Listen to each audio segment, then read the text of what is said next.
mga kapatid. Gusto ko hong liwanagin sa mga kababayan natin na malala po ang sakit sa bansa natin pagdating po sa maselang usapin ng HIV.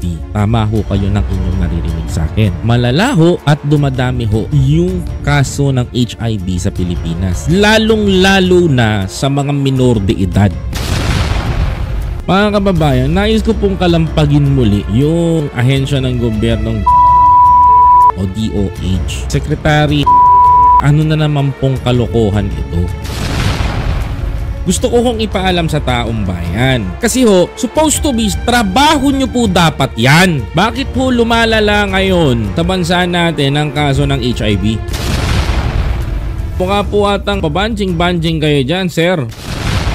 Sapagkat mga kababayan, hindi po pwede sa administrasyon ni Pangulong Bongbong Marcos ang mga papetiks-petiks at puro out of the country ang trabaho, mga kababayan ko.